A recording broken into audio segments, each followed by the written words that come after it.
Melbourne, the capital of the Australian state of Victoria. Next only to Sydney, it is the second largest city on the continent, home to around 5 million residents, and one of the most visited by tourists.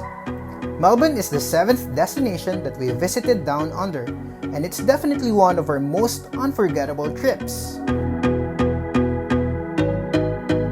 Hi, we are Vince and Josh, and in this video, we'll share with you some practical tips that could hopefully help you when you decide to travel to Melbourne for the first time. Before we begin, don't forget to subscribe to our channel and hit the bell icon so you get notified when we upload new travel videos. Where to stay? The city is divided into several districts, but these 5 areas are what travelers usually focus on. Which is the best area for tourists? Your best bet is the CBD, or the Central Business District. In particular, consider the areas close to the Central Station and the Southern Cross Station. Both areas are in good location, but Southern Cross Station is more ideal in my opinion. Southern Cross Station is the real heart of the city because most train lines pass through it, especially if you plan on seeing the suburbs and the attractions outside the city center.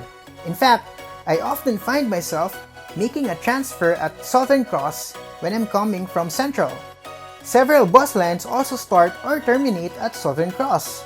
Many organized tours also have their meetup points somewhere around the area, so yep, it's Southern Cross for me. How to get there? Melbourne is served by 2 airports. Melbourne Airport, also known as Tullamarine Airport, and Avalon Airport, both roughly an hour from the city center.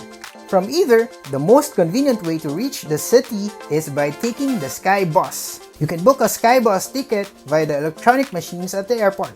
But note that these machines don't accept cash, only credit cards. But you can also book online. Getting around. There are plenty of options to get around, including trams, trains, and buses. But how do you know which is the best option for your desired destination? If you own a smartphone, you can download the PTV app. PTV stands for Public Transport Victoria, the agency that runs the tram, train, and bus systems in this part of Australia. One of the best things about Melbourne is the free tram. You don't need to get any sort of pass or ticket to avail of this, just hop in. It's free as long as you're traveling within the free tram zone. Outside the free tram zone, you need to use the so-called MyKey card, an electronic reloadable card. You see, the city's public transportation systems no longer accept cash payments. Even if you're a tourist staying for a few days, you need to get a MyKey card if you want to use the tram outside the free zone, and the train, and the bus. MyKey can be quite confusing, so to understand it better, read the details on our written blog. You'll find the link on the description. Don't forget to touch on and touch off when traveling outside the free zone. Ticket inspectors sometimes patrol the area and make random checks. I've witnessed these spot checks firsthand. If you're caught trying to score free rides, you may be fined. If you're in a hurry and money is not an issue, Uber is a great option too, and it's generally cheaper than taxi. So, andito na tayo ngayon sa highlight ng tour, which is yung 12 Apostles. So, sobrang ganda guys, papakita ko sa inyo in a little bit. Great Ocean Road. Melbourne is the gateway to the Great Ocean Road, and I have to say our trip on the Great Ocean Road is one of the most breathtaking journeys I have taken.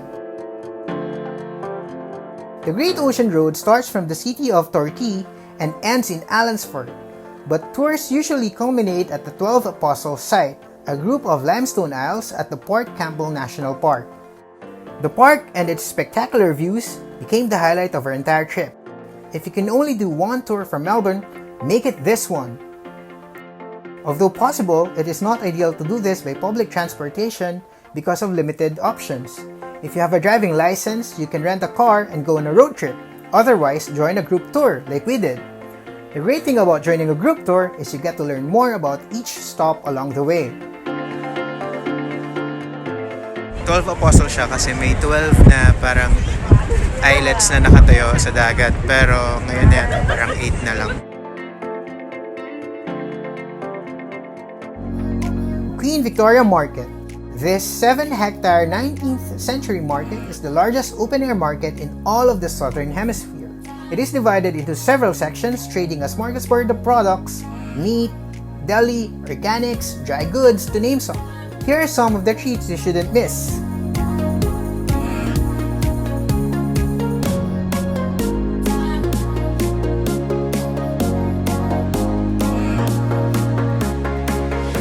Other places to visit.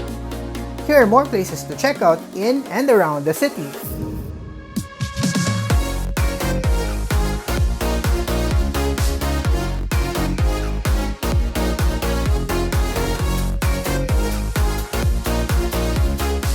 We'll be creating a separate video and more details, so watch out for that. Best time to visit. I personally prefer traveling to Australia in the shoulder periods.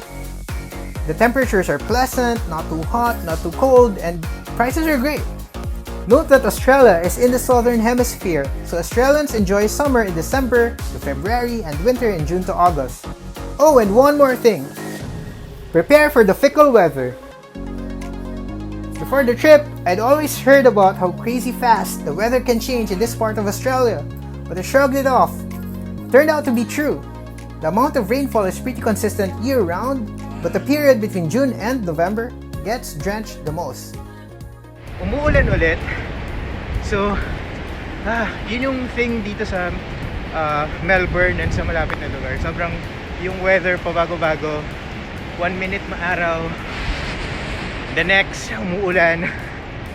1 minute malamig, tapos iinit. So, ayun. Pero maganda naman, kaya naman.